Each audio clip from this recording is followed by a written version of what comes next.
कुछ बचा नहीं आपके पास क्या? अनुमान भी कमजोर पड़ जाता है ना। इनका प्रेम जब उमड़ता है तो वो प्रेम ऐसा है कि पता नहीं वो प्रेम का चश्मा कहाँ से आता है कि वो ऊपर नीचे होने लगता है। देखिए इसको कुल मिला के जो स्थिति है वो यही है। बाकी सब लोग बता रहे हैं कि 2000, मैं भी लगातार बोल रहा हूं कि मुझे ऐसा कोई कारण दिखाई नहीं देता है जो मैं इस बार के परिणाम को 2019 के विपरीत जो विपक्षी गठबंधन बता रहा है वैसा मैं मान लूं।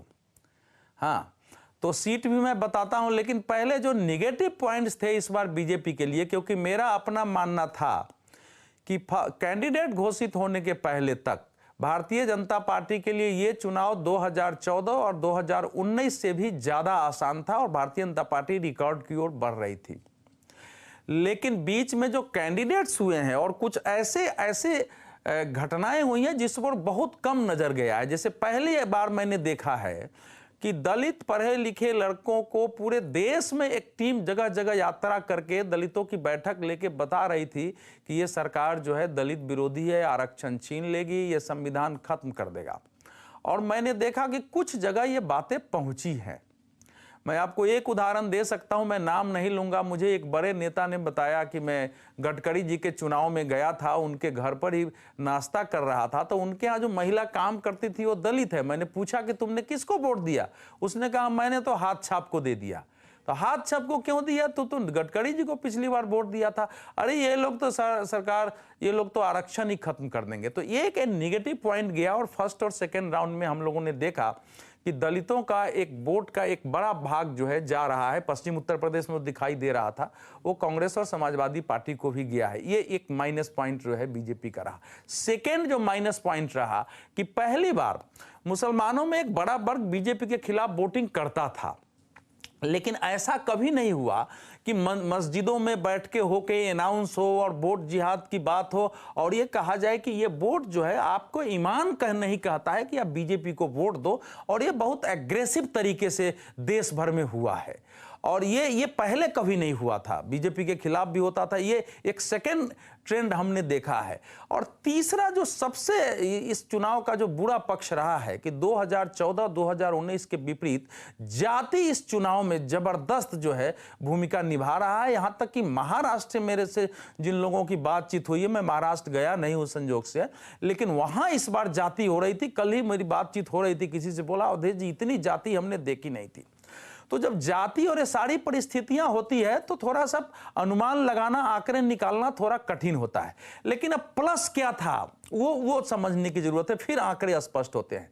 पहला प्लस ये था कि 22 जनवरी को रामलला की प्राण प्रतिष्ठा के बाद इस देश में 6,56,000 स्थानों पर 10,38,000 करीब कार्यक्रम हुए और एक वातावरण अद्भुत बना था। तो राम मंदिर वैसे मुद्दा नहीं हो, लेकिन एक हिंदुत्व का एक भाव, राम जी को लेके भाव का जो पैदा हुआ वो पूरी तरह चुनाव में खत्म हो जाएगा जैसा विपक्ष ने कोशिश की, ये मेरा मन नहीं स्वीकारता है। क्योंकि अनेक जगह माइक पर मैंने प्रतीक जी का भी कार्यक्रम देखा, उसमें भी 2-4 लोग आ ही जाते थे बोलने कि भैया राम मंदिर हमारा बन गया, बस इतना ही है।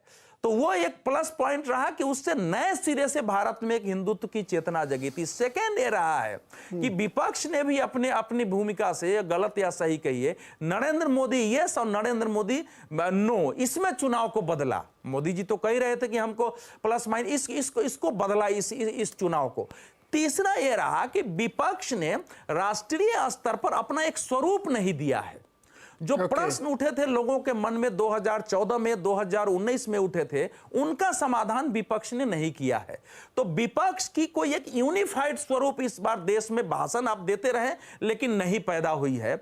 इसलिए जो हिंदुत्व 2014-2019 में था वो जैसे बता रहे उस ढंग से खत्म नहीं हुआ, क्योंकि नरेंद्र मोदी सरकार ने जो काम किए है उससे और कंसोलिडेट हुआ और ये अंतरधारा के रूप में चुनाव में था। क्योंकि गरीब के पास भी जा रहे थे दलितों में, कुछ लोग कहने के लिए हो जाते हैं अरे मोदी ने देश को बचा दिया है, मोदी है तो हिंदू है, ऐसी बातें भी आ रही थी। तो ये एक बीजेपी के लिए सब प्लस चीजें थी और ये बहुत मायने रखती है। तो अब सीटों की दृष्टि से अगर हम आते हैं तो देखिए ये बात साफ है कि इस समय पश्चिम बंगाल भारतीय जनता पार्टी के लिए सबसे प्रखर हिंदुत्व का एक क्षेत्र बना है, जैसे वामपंथियों के विरुद्ध ममता बनर्जी ने विद्रोह किया और जनता ने उस सत्ता को पलटा था, ठीक वही वातावरण इस समय पश्चिम बंगाल में है कि बीजेपी ही इस भ्रष्टाचार, कुशासन और ये मुस्लिम परस्ती, मुस्लिमों जो कट्टरपंथ एक पैदा किया है जगह जगह, उसके विरुद्ध विद्रोह है। और वो बिल्कुल साफ है कि 25 के नीचे तो बीजेपी जा नहीं सकती। 13 सीटें हम कम करते हैं, जो 35 से 60-62% मुस्लिम वाले हैं, वहां भी 3-4 सीटें हो सकती है। उसके ऊपर बीजेपी 25 के ऊपर जाएगी। 27-28 भी हो जाए तो मुझे आश्चर्य नहीं होगा। सेकेंड स्टेट जो है उड़ीसा जैसा बता, उड़ीसा देखिए, उड़ीसा जो है राम जन्मभूमि आंदोलन से ही एक प्रयोग रहा है। सबसे ज्यादा आप देखेंगे कि वहां क्रिश्चियन मिशनरी के विरुद्ध भी जो बनवासी कल्याण केंद्र है उसने बड़ा काम किया था उसमें, लेकिन वो परिणाम बीच में 98 के बाद कमजोर पड़ गई बीजेपी। इस बार का सिचुएशन है कि चूंकि नवीन पटनायक के बीमार पड़ना और अयोध्या के बाद जो वहां जंगलों में आदिवासियों में कार्यक्रम हुए जिसकी तस्वीरें आई, अद्भुत तस्वीरें थी वहां, तो इसलिए भारतीय जनता पार्टी वहां भी नंबर 1 पार्टी हो सकती है। ज्यादा भी सीटें आ सकती है, 8 से तो 12, 13, 14 जा सकती है, वहां इससे ज्यादा भी जा सकती है जो वहां का वातावरण है। तो वहां विधानसभा में सरकार बन सकती है क्या भारतीय जनता पार्टी के लिए? प्लस वो है तेलंगाना है, वहां की विधानसभा में सरकार भी बन सकती है क्या उड़ीसा में? विधानसभा में देखिए, विधानसभा में तो अभी फाइट है, लेकिन वो जो तस्वीर आई है नवीन पटनायक जी के हाथ हिलाते हुए जिसको कर रहा है, वो एक बीजेपी ने जगह जगह मैसेज देने की कोशिश की है। अब परिणाम क्या आएगा देखना, लेकिन विधानसभा में भी भारतीय जनता पार्टी वहां अच्छा करी है, लोकसभा में तो है ही है।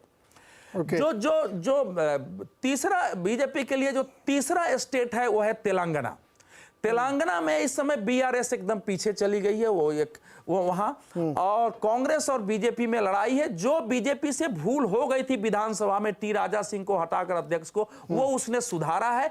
और ओवैसी के विरुद्ध माधवी लता भले चुनाव में वो जीतेगी हारेगी, लेकिन उसने जो जिस प्रकार से उसके हाव भाव रहे हैं, जिस प्रचार किया है, वो पूरे तेलंगाना में उसका असर है। बल्कि भारत में इस बार वो एक हीरोइन बन के, मतलब आप समझिए कि सबसे बड़ी वो स्टार प्रचारक के रूप में उभरी है। और बीजेपी नंबर 1 पार्टी वहां भी हो सकती है, कांग्रेस भी, दोनों में है, कोई हो जाए तो नहीं है। ये 3 स्टेट तो बीजेपी के लिए इस बार जबरदस्त जो है। टोटल नंबर अवधेश जी क्या बनते हैं आपके? तमिलनाडु, देखिए टोटल नंबर में इस समय थोड़ी मुझे दिक्कत इसलिए हो रही है, आप बार बार फंसाते हैं, पिछली बार भी अब काहे की दिक्कत है सर? अब तो हो गया ना सब। इस बार इसलिए चौथे चरण का, ये 7वें चरण का आधा दे दो, चलो आप मिला दो आप। नहीं सर ऐसा है, वो भी दे दूंगा। ऐसा है कि उत्तर प्रदेश में, बिहार में, महाराष्ट्र में, राजस्थान के 7-8 सीटों पर ऐसी जगह, इतने कुछ जगह ऐसी क्लोज फाइट है कि अगर 5% 7% से जीत हार होती है तो उसको प्रेडिक्ट करना थोड़ा कठिन होता है। एज बीजेपी को है, लेकिन मैं ये कह सकता हूं कि 2019 माने 303 के पीछे बीजेपी जाएगी, ये मेरे गले अभी तक नहीं उतरता है।